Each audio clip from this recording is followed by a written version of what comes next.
અને હાલ તો મોટા સમાચાર સામે આવી રહ્યા છે। સીએમ ભૂપેન્દ્ર પટેલ જગદીશ વિશ્વકર્મા દક્ષિણ ગુજરાતના પ્રવાસે છે। ગાંધીનગરથી નવસારી જવા માટે રવાના થયા છે।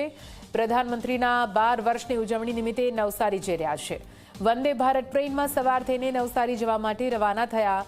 મુખ્યમંત્રી ભૂપેન્દ્ર પટેલ પહોંચશે નવસારી, જ્યાં પ્રદેશ પ્રમુખ જગદીશ વિશ્વકર્મા વલસાડ પહોંચશે।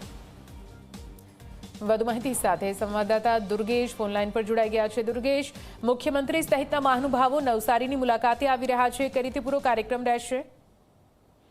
બિલકુલ, વાત કરવામાં આવે તો મુખ્યમંત્રી ભૂપેન્દ્ર પટેલ અને ભાજપ પ્રદેશ અધ્યક્ષ જગદીશ વિશ્વકર્મા હાલ જે છે ટ્રેન મારફતે નવસારી જવા માટે રવાના થઈ ગયા છે। પ્રધાનમંત્રી નરેન્દ્ર મોદીએ જે રીતે જાહેર પરિવહનનો ઉપયોગ કરવા માટે જણાવ્યું હતું, તેના જ ભાગરૂપે મુખ્યમંત્રી ભૂપેન્દ્ર પટેલ આ બીજી વખત જે છે વંદે ભારત ટ્રેનની મુસાફરી કરી રહ્યા છે। અગાઉ જ્યારે સુરત ખાતેનો એક કાર્યક્રમ હતો પાટીદારનો, ત્યારે પણ તેઓએ આ વંદે ભારત ટ્રેનનો ઉપયોગ કર્યો હતો।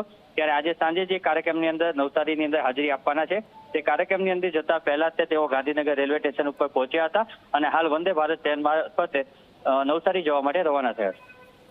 બિલકુલ, આભાર પૂરી માહિતી માટે।